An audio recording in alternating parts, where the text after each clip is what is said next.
Welcome to our Into Pickle YouTube channel, the Pickleball YouTube channel dedicated to your pickleball improvement. In this video, what I want to talk about is what do you do when you're up and sometimes the game slips away? See if the story's ever happened to you.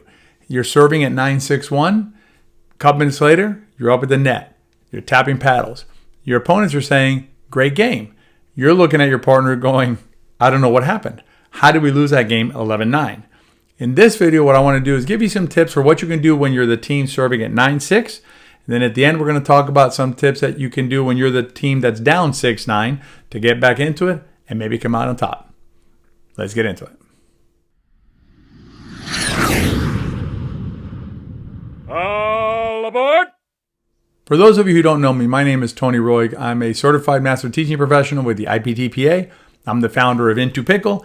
And with my partner, CJ Johnson, we've also founded the immersive online learning community, VI Pickleball. I have been playing pickleball for about 5 years, including many tournaments. And in that time, I've been on the 9 side, where you're 9-6, and all of a sudden you don't know what happened, or you're wondering what happened, and you've lost that game. I've also been on the side of 6. In fact, I've been in tournaments down 0-10 and been able to come back and win. So what I want to do is show you some thoughts, some experience that I've had, and also some thoughts that have helped me both when I'm on the 9 side closing out, and when I'm on the 6 side coming back and trying to finish the match, or climb it back into the match and then finish it against my opponents. If you've already subscribed to our channel, awesome, you're ahead of the game. If you haven't yet subscribed, consider doing so you're notified of additional content when we put it out. And if you're ready to go to a different level of understanding of the game and learning of the game, check out VI Pickleball at wearepickleball.com. I'll link to it below. Let me share with you the inspiration for this video because it'll give you some context as to why I think this concept is so important. I was at the PPA tournament this past weekend here in Tampa, both playing and watching friends play. And in one of the matches, is actually, I believe it was the last match played all weekend. It was a gold medal match that some friends of mine were playing in. And I watched the match, and then after the match, I was speaking with one of the 2 players on the team and kind of sharing some thoughts that I had about the match. And let me lay it out for you. So they had basically split games in the first 2 games. So they're playing the 3rd game. My friends were up 9 here, serving 9. This team was 6, and this was the first server. So the situation was 9-6-1. They had just sided out this team. And what I told my friend is I said, what I would have done here, what I would have suggested doing here is your team calling a timeout. I understood his reaction, and it's a natural reaction, is basically why, doesn't seem to make sense. Why would you call a timeout when you just gotten the serve back and you're going to be serving for the game? And so the reason that you want to call a timeout here is because of the history, because of what was happening right before the 9-6-1.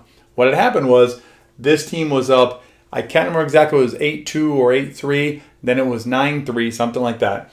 And then this team, the yellow team, had just served and gotten 2 or 3 points, right? So they had basically gotten a little bit closer.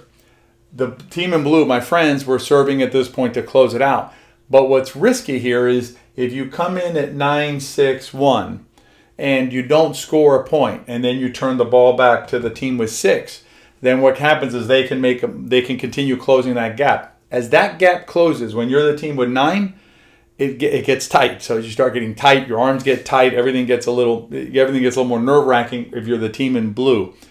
The reason I like to call a timeout here at 9-6-1 is to basically get myself set, get myself with a game plan. Sort of think about it like a basketball team or a football team or like that, where they basically draw out a play. So you'll see in basketball games at the end, they'll have they'll call a timeout when there's 15 seconds left or whatever it is, and they want to shoot the winning shot, and they'll draw up a play. So what you'll do is you'll call a timeout and you'll draw up your play, whether you're going to be attacking this spot, you're going to be attacking this player if they're not in, whatever it is you're going to be looking to do, lobbing it from the MBZ, whatever it is you're trying to do, you're going to have a game plan to make sure that you get from 9 to 10 and then hopefully close it out.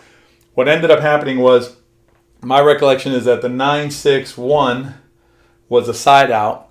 This team, in fact, scored 2 more points, got it to 8. Then the blue team, my friends, sided them out and were able to close out the game. But at 9-6-1, even though it's an unusual, maybe unusual to think of that way and calling a timeout in tournaments, I would have recommended on calling a timeout. So what got me thinking, I said, well, let's talk about what you do in normal non-tournament play when you're the 9 and then when you're the 6. All right, let's start with the 9. So if you're the team who has 9, so you're the team in blue, what you want to focus on are two things. One, as I just mentioned, you want to have some sort of a plan. And we're talking here about not just regular rec play, we're talking about more competitive rec play. When you're playing one of those games that you can have a brief conversation with your partner and say, hey, 9-6-1, let's do this. Let's either, we've been missing our third shots. The last rotation we missed a third shot, or we didn't execute any kind of a neutralizing kind of shot. Here's what we're going to do. I'm going to hit a third shot over here, or you're going to hit a third shot over here. Whatever it is you want to do, you're going to basically implement a plan with your partner to make sure that you are, what the second point is, productive. And that's a really important concept when you're playing pickleball. When you're the serve team here at a score like 9-6, you have to make sure that you're productive. You may not win the rally, but you want to make sure that you're productive. In VI Pickleball, which I mentioned earlier, that's a concept that we really spend a lot of time focusing on, is being productive when you're the serve team. And so what you want to do is you want to make sure that that ball is in play. And the number one foiler of productivity is this green guy right here, the net. So you got to make sure that if you're the team at 9-6-1, you're putting the ball in play and you're making them hit some sort of ball to beat you. Then the other thing you want to do is you want to make sure that if you're the team that's in control, so 9-6-1, you're in control.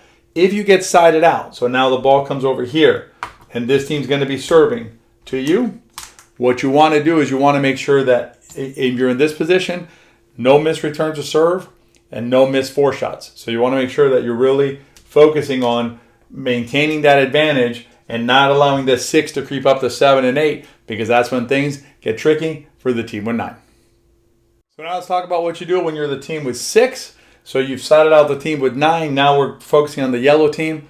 A couple of different things. Obviously you want to be productive too, but what you want to focus on when you're the team with 6, particularly let's say you score that 1 point, right? And you get it to 7, even though these look the same, we'll move them over. So let's say now it's 7-9, right? What you want to do is you want to really understand that the team in blue is starting to get tight.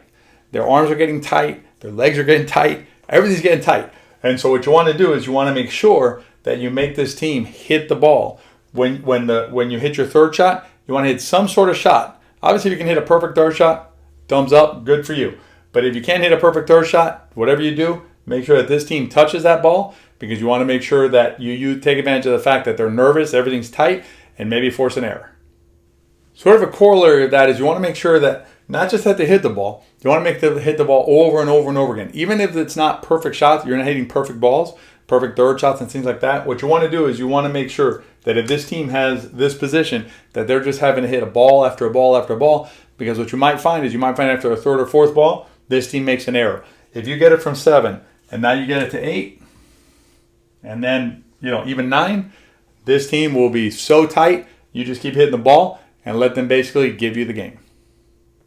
The way I like to think about it when I'm the team that's down 6-9 or something like that, is think about it in terms of not winning, right? So not going directly from 6 to 11, that's impossible. So think about it in terms of 1 point at a time. And I know that sounds kind of trite, like it's something that always, obviously it's only 1 point. But if you think about it that way, and what you do is you tell your partner, you know what, 6-9, not too good. Let's get 7-9 and see what happens. And that then gives you a goal in your mind, in your partner's mind, that's achievable, right? 6-9 to 7-9, very achievable. Once you get to 7-9, then you go, what do you think? Can we get it to 8?